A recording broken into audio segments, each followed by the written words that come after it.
James Bond, so good to have you on 50 Tastes of Grey. Thank you so much for joining me today. Oh, thank you, Matthew, for having me. So, I want to start the day off by asking you, what have you eaten today? What have I eaten today? This is actually it's a tough one because I'm on a diet and I'm trying to force myself not to eat anything except dinner because I've been growing, bigger and bigger and bigger. So far today, I'm an old guy, so I had Metamucil and vitamins. That was it. I'm trying to hold on till the end of the day. So we'll see what happens. I have a TED Talk coming up. So I'm trying to at least loosen, my stomach Oh, so I I can see. fit into my clothes. So, you're on the old Metamucil diet. Yeah, I know it's horrible. You have to tell people, of course, of a younger generation exactly what Metamucil does and what it's for. Okay. It makes it easy to go to the bathroom. What can I say? It just Gotcha. flushes out your system is what it does. Okay, so it's like So the it's old it's guy's cleanse. yes, everybody who's under 45 years old, you probably don't even know what Metamucil is. Wait till you get past 45, you'll get it. So, Jim, before we go Actually on just to like a all, cereal or something. That's the hard part of cereal. It goes through and it cuts through everything. So anyway, so you're on like the drastic calorie reduction diet to lose a few yeah, pounds so you right. can do your TEDx. Poverty. Yeah, I mean not poverty. Hunger. Right, right. So if you weren't And you've got eating, pictures of food behind you. Lovely. it's all about the food, my friend. Of course, if you've listened to or watched my show or read up anything about me my whole life, it's been in some way around food. That's good. So, yeah, before we get off the food subject, if you had eaten today, if today was a normal day and you didn't want to, torture yourself until dinner, what would you have had? An omelet probably with yeah, I love omelets. You have lots of fun with mushrooms in it and spices and stuff like that. And yeah, it's just fun stuff like that. Do you do much of the cooking at your house? I am a terrible cook, although my wife, Oh, so she's a specialist in the kitchen. she's better than me at cooking. Oh, the But way you she put also, that is like, maybe you have some other hidden skills that you're better at. well, I hope so. Brain glue. I hope, marketing and all that stuff. But no, yeah, no. I remember we lived in Montreal originally. I live in Southern California. We live in Southern California now. And we've been here for 32 years. We actually named our middle daughter, we gave her the initials LA, Lauren Asia, AJA. So we'd remember, how long we've been in Southern California. Well, Lauren's 30, 42, 42, so we're, sorry, 32, so we're 32 years old, been here. By naming your daughter LA, it's like that's something she's going to have to live with for the rest of her life. And so hopefully she won't regret that. Well, she called me 2 years ago and said I give her the middle name Asia, AJA. And so she called me and said, "Well, why'd you name me Asia? It's a cool name. Everybody likes it and thinks it's really cool." And I said, "Well, because Steely Dan had an album called Asia, AJA, and a song called Asia, which we loved, and we loved the creativity of it." And so she called me back in about the next day and she said, "I listened to that. It's horrible. That's what you named me after?" I said, "Sorry." She actually likes it. She's listened to it a few times and now she likes it. But it's the punishment of being a parent and you name your child and they're stuck with that name. Oh, that's right. And if you're referring to Steely Dan, that's definitely from my era as well. But I could see how the kids might not like that. Yeah, exactly. So, okay, tell us a little bit about this giant sign of the book behind you called Brain Glue. Tell us what that's all about. Okay. Well, I discovered something. Let me say this. I discovered a secret to becoming rich in business, and it's blowing people's minds. Hmm, Okay. do And tell. it uses brain science to make it easier to get people to say yes to you. And so tons of people, we have this thing called a million millionaires. We're trying to create a million millionaires. And brain glue makes your ideas sticky, so they stick to their brain like glue. Okay. So if you you know, think of Jack and Jill went up the hill to fetch a pail of water. I mean, I'm over 60. Actually, I'm over 70. What am I saying? After you pass a certain age, everything goes blind and Hey, don't blends together. BS me and my audience here, Jim. Okay. But I remember that it's over 60 years ago is when I heard it last.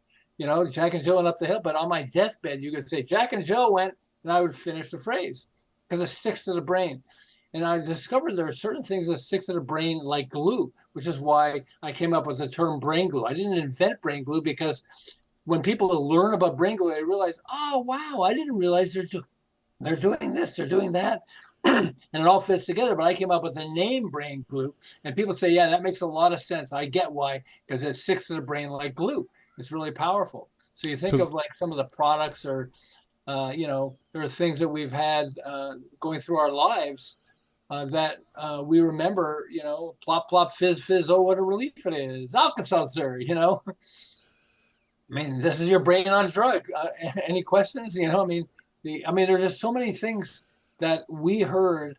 If you're younger, maybe you haven't heard of those things, but there are a lot of things you have heard. Like smells like Teen Spirit. What would that be? It's Kurt Cobain, one of his most famous songs, and it's a fabulous song.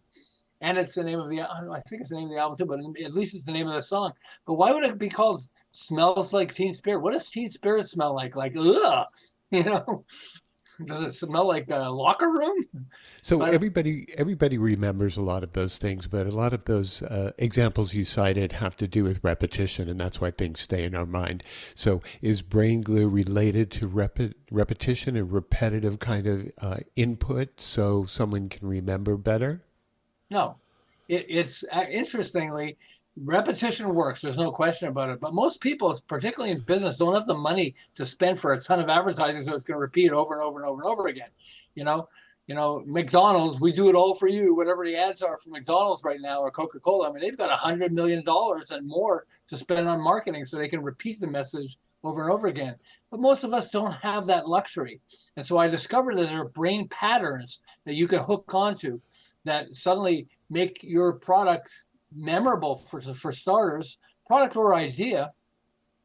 And it also, what it does is it makes it triggers the parts of the brain that make people that make decisions, and it's the emotion side of the brain. In fact, I'm a logical person. I started with, I'm a pretty logical person, and I suddenly discovered emotional selling, and it scared me. I was in advertising and marketing, and I've realized I need to learn emotional selling, and if they don't teach it in school, in the library you can get some books that cover it superficially, but nobody really teaches emotional selling. And that's why it's blowing people's minds. I mean, it's absolutely blowing people are going through it. Oh wow, I know that. Oh wow, I never realized it's a right, like um if the gloves don't fit, you must have quit. I mean, So that wasn't repeated a lot of times. I think he repeated it 3 times, but he so repeated it enough to uh, get O.J. Simpson off from the murder, almost, certain guilty verdict on a murder trial. So I've been hearing you recite a lot of things that we all recall from the news and from advertising and so on, but tell us a little bit more. Let's drill down a little bit more deeply about brain glue and whether or not that these are techniques or philosophies or some other style of education that you give people to be able to help their marketing and their success. They're techniques, and there are 14 of them. Okay, and so I'll give you some examples first, and I'll explain how I came up with this, how I discovered this. Yeah. Okay, ask not what your country can do for you. Ask what you can do for your country. President John F. Kennedy used it. Okay, that's called chiasmus. It's a famous term. If the gloves don't fit, you must have quit. It's rhyme, okay, and street talk. Chicken soup for the soul. When you're buying the book, one of the books, he sold 500 million books, 100 million Chicken Soup for the Soul books, and 400 million Chicken Soup for the teenage soul, Chicken Soup for a cancer survivor soul, etc. 500 million is 500 million books. Why did he sell it? Because of analogy or metaphor that he used. Okay, and when you start recognizing it, you start realizing, wow, there are tons of these. I never thought about it. Shark Tank, the TV show. Is it a tank full of sharks? No, it feels like it if you're on the show, I'm sure, but it's not. But it's Rocky Road ice cream. Is it when you open it up, do you get rocks inside it? No, it's a metaphor. It's chocolate ice cream with nuts and marshmallows, but it turned Dreyer's ice cream, that was a struggling ice cream manufacturer, into a monster of success during the Great Depression. And so, these are tools. How about this one? The whiter your bread, the quicker you're dead. That was used to attack Wonder Bread. In the early days, Wonder Bread dominated the bread market. They invented sliced bread. You know, you've probably heard the term, that's the smartest thing since sliced bread. Well, Hmm. they invented sliced bread, but they also bleached the bread so it was white. And there was an illness called pellagra, which is similar to COVID that we had. That people were dying all over the place, and they didn't understand why. Well, the reason people were dying, they discovered, was because there was an absence of vitamin B3. And we get vitamin B3 and niacin. It's in foods now. And so the competitors, that people that hated Wonder Bread, they came up with this slogan, and they actually said it to the news journalists, who started, because it sticks to the brain, they started repeating it over and over again in articles and everything else. The whiter your bread, remember, the whiter your bread, the quicker you're dead. And people went, whoa, and it almost bankrupted Wonder Bread. What they had to do is then they invented food, when you put the vitamins and minerals into food fortification. But yeah, so there's that. There's just a ton of these types of head and shoulders. You remember the phrase head and shoulders, knees and toes, eyes, ears, mouth, and nose for little kids? Well, head and shoulder, Procter and Gamble stole that. They figured everybody knows the phrase anyway. Why don't we steal head and shoulders, and then we'll be called head and shoulders shampoo? They only had to introduce it once or twice. They didn't have to repeat it much, and it stuck to people's brains. So these are tools, that really stick to people's brains. There's a Utah couple that launched Squatty Potty. They're a mom and her son. They're in the bathroom, and they came up with this idea of a toilet stool. Okay, and they thought it would be really cool to sell. They've never sold anything before, and they came up with a cool name, Squatty Potty. Okay, so Squatty Potty is rhyme, and also alliteration, which is a repetition of sounds. But how did they come up with the name? They're thinking, well, what do we call a toilet? Because we're not going to call it the toilet stool. If it was called the toilet stool, you think it would be as successful as Squatty Potty? No way. Squatty Potty, they sold 100 million. They made $100 million in less than 2 years, and these are two people who had no business experience, but they knew this thing that other people didn't know. So they said, well, what's another word for a toilet? I guess a potty. Okay, what rhymes with potty? And they started struggling and all that. And they said, well, what do you do? Well, I guess you have to squat. Squatty potty. Oh, wow, there's a name. Squatty potty. They came up with the name, and suddenly people would laugh when they buy the product. And So, so, yeah. James, let's circle back a little bit if we can I mean, these are all I'm wonderful an old guy. metaphors. I hope I can circle back. I'm gonna Sorry. try to lead you. I'm gonna take you by the hand. You've been Okay. giving me a lot of wonderful metaphors and rhymes and so on, but I asked about if you could explain the techniques that you give to people who are looking for greater success. Do you just offer up metaphors and rhymes to them, or how do you do this? There are 14 of them.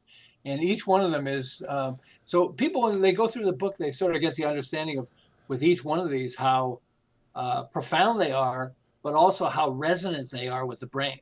And so I have phrases for mine. Okay, I say, so you need to switch your pitch if you want to get rich. Okay, that's Wait, using. hang on a second. Sorry, go ahead. You keep on going back to catchphrases and slogans and metaphors and rhymes.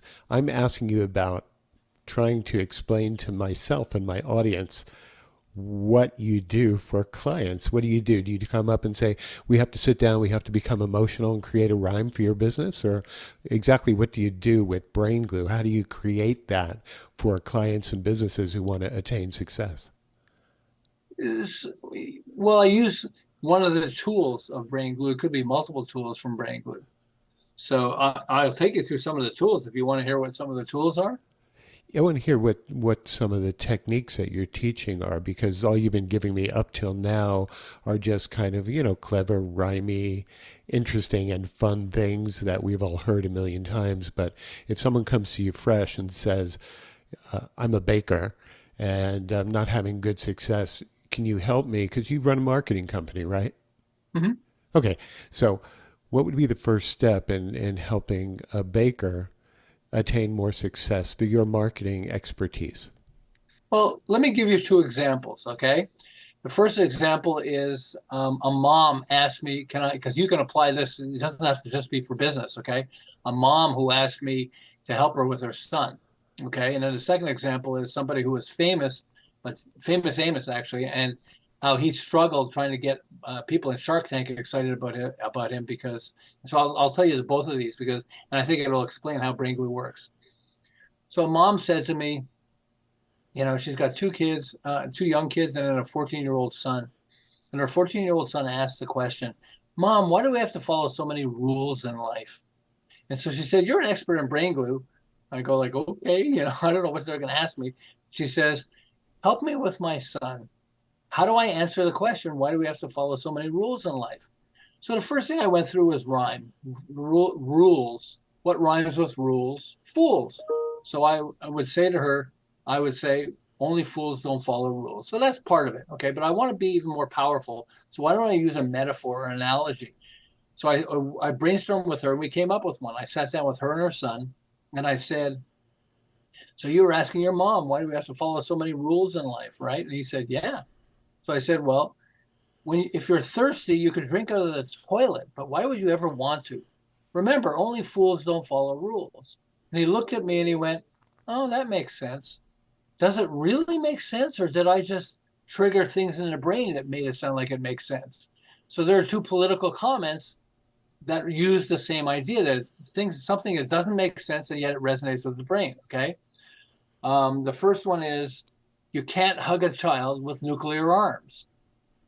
Wait a second. What we're doing is we're anchoring. It's called anchoring, where we're taking two totally different concepts, hugging a child, which makes you emotional, with nuclear arms, which could also make you emotional, but a totally different type of emotion. And you're bringing these two ideas together. And so, it resonates with the brain. People go, oh, okay. Does it really make sense? No, it doesn't. Here's another one. And I don't want to get into my for guns or anti-guns or anything like that. I don't mean it that way, but I'm impressed by the concept. Okay. It's a comedian that said, the right to bear arms is almost as crazy as the right to arm bears.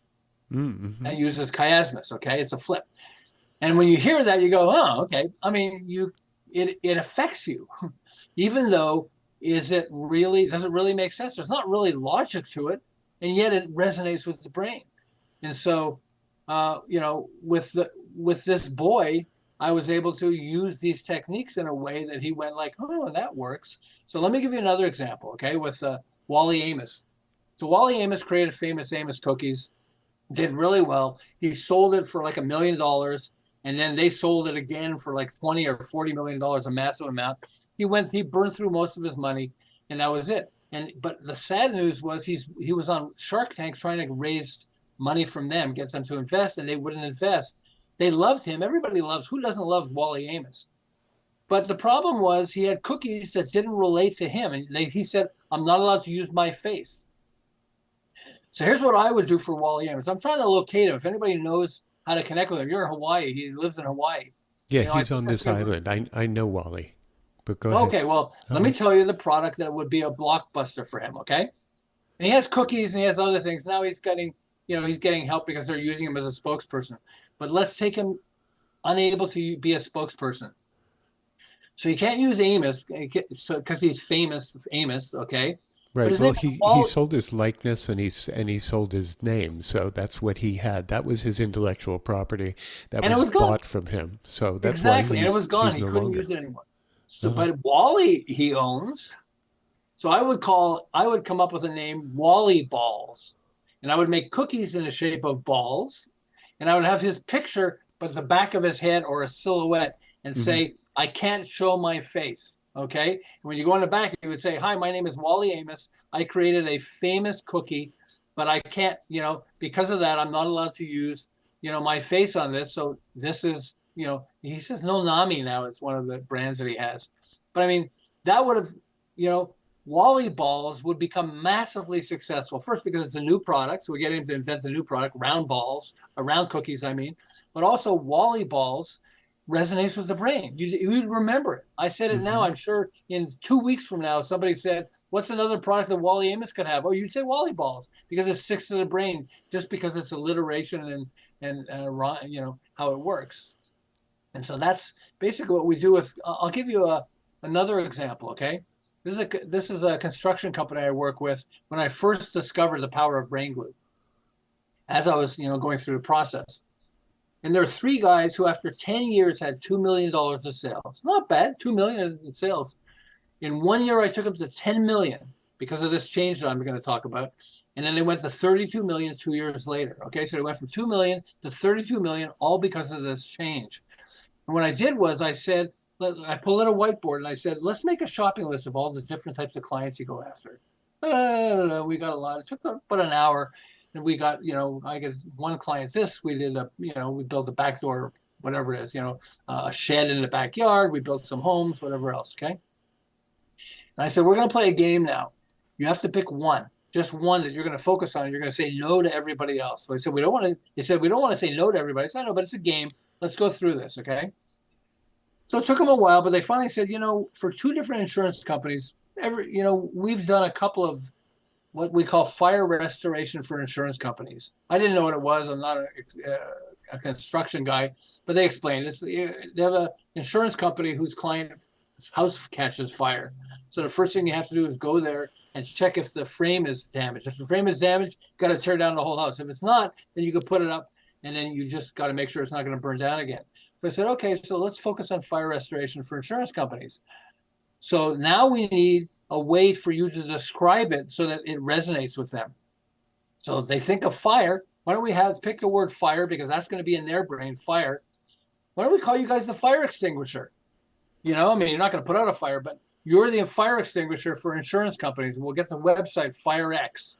Okay. And they went, oh, that's fun. And then when they went into clients, they would say, hey, we're the fire extinguisher for you guys. And the insurance agents would go like, what? Yeah, we're your fire. Think of us as your fire extinguisher. Every time you have a client that has a fire, call us and we'll fix it. And the clients would laugh while they bought. And that's, really a powerful way that these guys went from, and I was at the beginning, so I would understand the theory of how brain glue worked, but I hadn't applied it to anybody. As a consultant, we get to practice and apply it on our clients. So I applied it on them and their sales exploded. In fact, they would hassle me because, it really razzed me because they said, I took them from 2 to 10 million in sales. And they said, hey, Bond, the goal was 12 million. And I said, shut up. Because they bought each other the biggest BMWs. I mean, they were rolling in dough basically. But it's so powerful when you start applying it, to your business, or if you have fun. You remind me of an old ad man, kind of like not a bullshit artist, but someone who likes to just sit around, shoot the shit, come up with some ideas, rhymes, and things like that. Is that really basically what you're doing? It's not just rhymes; it's metaphors. I mean, Okay. let me give you an example of a metaphor. Okay, one of the things I try to get people to do is come up with a metaphor or analogy that describes your product, but think outside the box. So Paul Tran did this. He invented an electric razor that shaves man's private areas, okay? And he had to come up with a metaphor for it. So he really worked hard, and he said, oh, it's just like a lawnmower. Wow, why don't I call it the lawnmower? Okay, and in fact, he actually called his company Manscaped. So we're landscaping man's body. We Right. use the lawnmower. The lawnmower became a monster of success because people are laughing when they hear the lawnmower. It's a shaver. Oh yeah, it shaves man's private areas. It's called the lawnmower. Oh wow. Oh, that's so they're laughing while they're buying it, and they're sharing it to, hey Joe, guess what I did? Hey Matthew, guess what I just bought? The lawnmower. And so they become spokespeople for the product, because how can you get a product like that with a name that's so wacky and yet Hmm. descriptive? He didn't want to offend people, but he still wanted a name that described what it is. So he called it the lawnmower. I mean, it's hilarious, but it turned it into a blockbuster. They had, Carrie Smith had a company. He was a small manufacturing company. He wasn't making a lot of money, but he had enough money that somebody had a fan company, so he decided to buy the fan company. They made really large fans that are used in farms and barns. You're not going to put air conditioning in a cow's barn, Hmm. but you can put a big fan in there. And so he was running ads at one point for the fans that he was selling. And he thought, hey, you want to buy a big ass fan? He just thought, why don't we do that? And his sales exploded. Okay, exploded. And he went, wait a second, maybe I should change the name of the company to Big Ass Fans, and put the logo, which has a donkey with his butt facing you and his head away from you but turned towards you, and he calls it Big Ass Fans. Okay, it's hilarious. And have they received a lot of success or accolades for that? Not just a lot, a gazillion. A This is how gazillion. much money he made. So much money that in 15 years he decided to sell his company. A lot of people start a company, and after 15 years they're lucky to get anything for it. You know how much money he got for his company? $500 million, $500 million. And in fact, which was interesting, I thought, he said that his big ass fans were selling like crazy. He thought he'd add other products. He added other products and it distracted him. And he decided that's wrong. I need to focus on big ass fans and just do that. No, big companies and warehouses use it and stuff like that. And I was being interviewed by this guy who has a radio show, and he was telling me, "Oh yeah, in fact, I work for a company. We had big ass fans everywhere, and it turned into a monster of success because he came up with a name that sticks to the brain. Hey, Joe's fans, yeah, Johnson fans, big ass fans. Big ass fans? What's that? Hey, let's check that out. If you can get somebody, John Gray was telling me his book was called Men, Women, and Relationships. Mm-hmm. Fabulous book, one of the best books ever on relationships. But he only sold like a few thousand copies, and so he was in a seminar where he's trying to promote the book, and he said something, and all the women in the audience laughed like crazy, and all the men in the audience turned to the women and went, "What's so funny?" And he said, "Look, you can see that some things men laugh at and some things women laugh at. There is a difference." And so one of the women said, "Yeah, it's almost like men are from a different planet. What planet do you think men are from?" And he said, as you're shaking your head because we all know who it is, "Men are from Mars." And everybody started laughing. When he got home, he said, "Huh, that was interesting. Everybody really laughed when I said men are from Mars. It really engaged people. So if men are from Mars, where are women from? Well, women are from Venus because Venus is the god of love. Huh, what happens if I change the title of my book to Men Are From Mars, Women Are From Venus? And I'll do references to it throughout the book. It'll be the same book, but I'll refer to Men Are From Mars, Women Are From Venus throughout the book." What do you think happened? You went from a few thousand copies, almost overnight, 500,000 copies sold, then 1 million, then 2 million. I said 10 million copies sold in my book. And Steve Harrison, who helped him become massively famous, said, "No, you're wrong. 50 million books he's already sold." He went from a few thousand to 50 million just because he changed the title. And I'll tell you why it worked. I remember being in a bookstore and I'm looking at books and books and books, books, and I said, "Men Are From Mars, Women Are From Venus." What? Huh, that's it. And I picked it up. If you want someone to buy your book, the first thing you have to do is pick it up. Or if on Amazon, just click on it and start reading it. And because it sticks to the brain, Men Are From Mars, Women Are From Venus became a blockbuster of success. 50 million books he sold. And it's Yeah. all because he came up with this metaphor. Because we're not really, Matthew, we're not let every woman know we're not really from a different planet, okay? I mean, you might think we are, ladies, but Oh, yeah. So, I interviewed Jack back in the 90s, and a big part of his success, he said, self proclaimed, he said, getting onto radio shows daily is the biggest key to selling books. So, is that pretty much what well, you believe? he was also in The Secret. The movie The Secret became a blockbuster for people.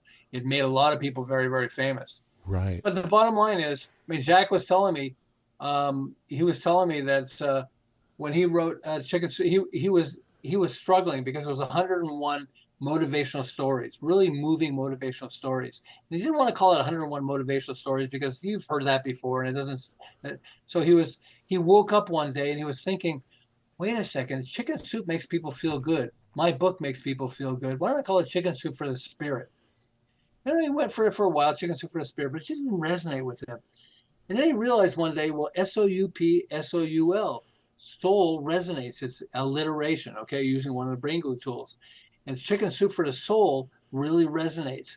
And he said that that's why it's become really successful, his book, because the book is a metaphor and it resonates. It has alliteration. In fact, he gave me a fantastic testimonial. And in fact, so I'm a logical person. My book was originally called Sell More with the Right Brain Marketing Strategy.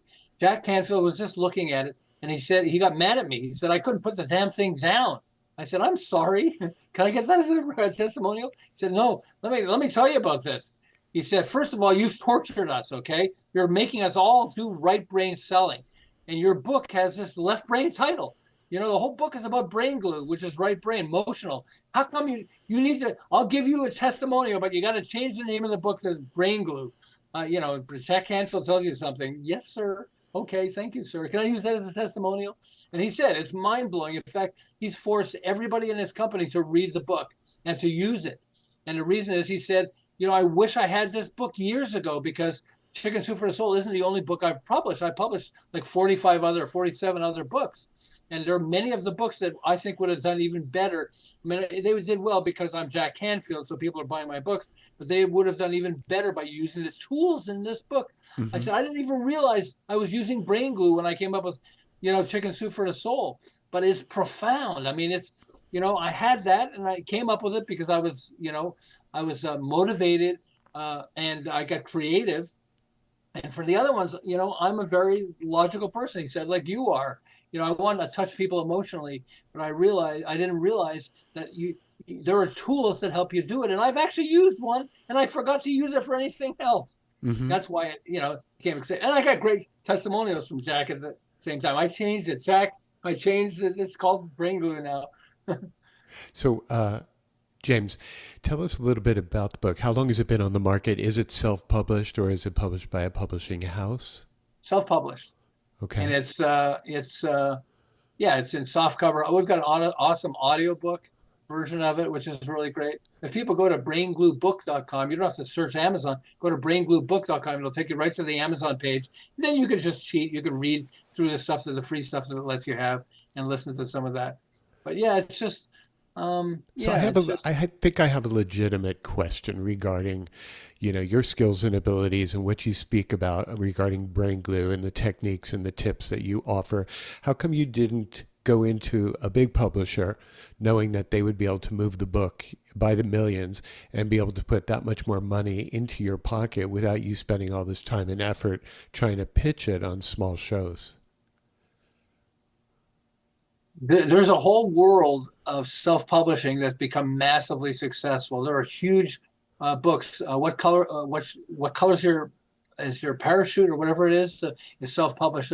We're in a revolt against publishers, major publishers. Why is that? I mean, being a self-published author means that you've created a brand new business for yourself, which is totally away from speaking and it's totally away from creating. And it's a brand new, different, separate kind of a business. And, wouldn't it have been bigger and better and more fulfilling to have someone else do all the business? You do just the talking? No, I think no. I'm enjoying both sides of this. You know, I mean, our book is publishers. It's up as a finalist as the best business book of the year by Publishers Weekly. It's won tons of awards. You know, people who read it, I get to watch their feedback and everything else. Yeah, and Jack said to me, you know, he said I can help you get a publisher and all this stuff, but you don't need it. The world is changing, and the world is changing where people are. That's why the internet works. Okay, I mean, Hmm. we're recognizing we can have a personal interaction, direct interaction with our audience, and so it's more fun. I mean, I mean, he told me also if you don't sell 10 or 20 million of the copies of your book, you're doing something wrong. And so I'm having fun doing this. I'm up for a TED Talk now, Oh, because the concept of brain glue, it's blowing people's minds because they're going, well, I know rhyme does that. I never thought of using rhyme to market my product or my book. I know metaphors, I know metaphors and all this other stuff. I never thought of applying that to my book or my product or how I describe my kids. I mean, it's just I ran one of California's leading behavioral management firms for 13 years. We had 22 PhDs in psychology and organizational development on one side, and we had senior consultants from big companies on the other side.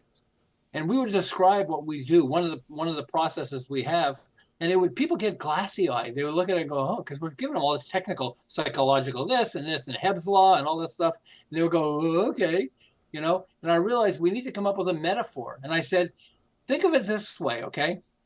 We'll take you and your top people, and it's like a personal trainer or a personal coach that shows up at your house and gets you to do more push-ups than you would do on your own.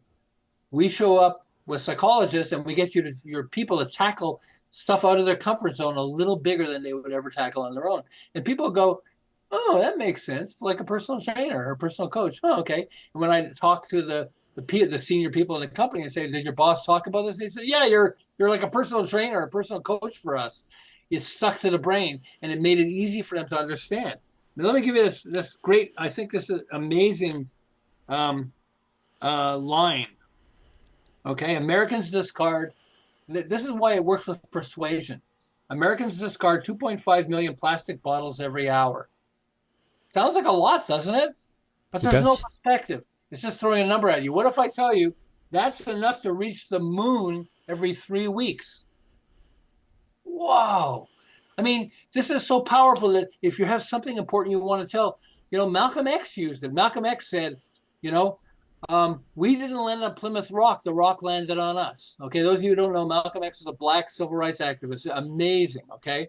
But we didn't land on Plymouth Rock, the rock landed on us. That's more powerful than saying, you have no idea how hard it's been for us being blacks in America, blah, blah, blah, and all that stuff.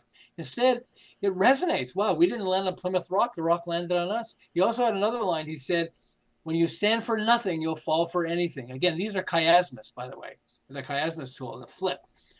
When you stand for nothing, you'll fall for anything. These are profound. And so if you have something you want to say and you have an opportunity to say it to the world, or you want to name your product, you want to name your podcast. I mean, you're 50 Tastes of Gray. You think it's an accident? You're perfect brain glue.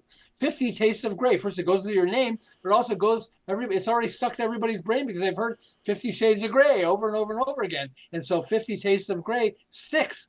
And it's fun because it kind of says, I'm talking about variety. I'm going to talk about all kinds of things on my podcast. This is going to be fun. 50 Shades of Fun. And so it's just these things stick to the brain and resonate in such a way that suddenly you get a ton of people. I mean, I had this woman, she's a stay-at-home mom and taking care of her kids, and she wanted to create a Facebook page, just a Facebook page, and she didn't want to spend any money, spend zero. That's one of the things about brain glue. Usually you can spend zero or as much money as you're spending now and suddenly have your sales explode. But she's a mom who's at home, and she wanted to interact with other moms. And so she thought, okay, well, I need to come up with a name that's really a cool name. So she thought, okay, mommy needs time to herself. Mommy needs a rest. I know what mommy needs. Mommy needs vodka. She came up with the Facebook page, Mommy Needs Vodka. No advertising, zero advertising, okay? Guess how many fans she has?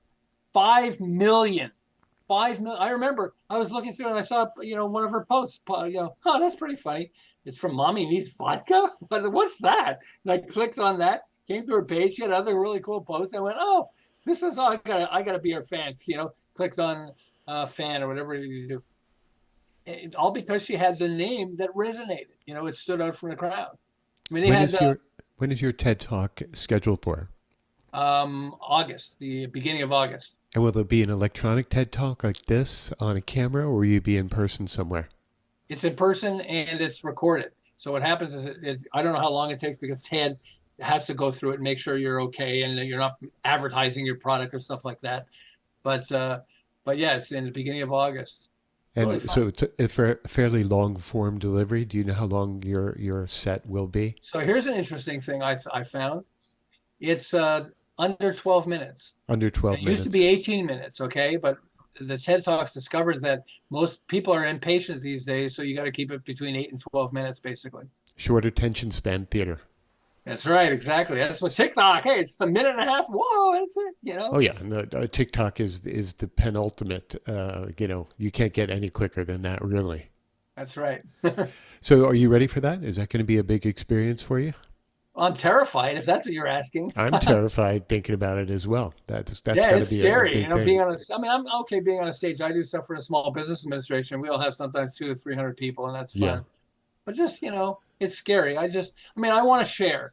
And so to me, and that's what TED Talks are about is, have something that's profound that'll affect people, make a difference, that you get to share. If you want to, you're not up there not to sell. I mean, hopefully you sell, but that's not why you can't go up there for that. You have to go up there because you want to share it because it's something valuable for a lot of people. And so yeah, so I'm looking forward to it. But yeah, it's scary. Yeah, you give a good talk, it sells itself, right? Yeah, well, exactly, exactly. I mean, they had what's his name again?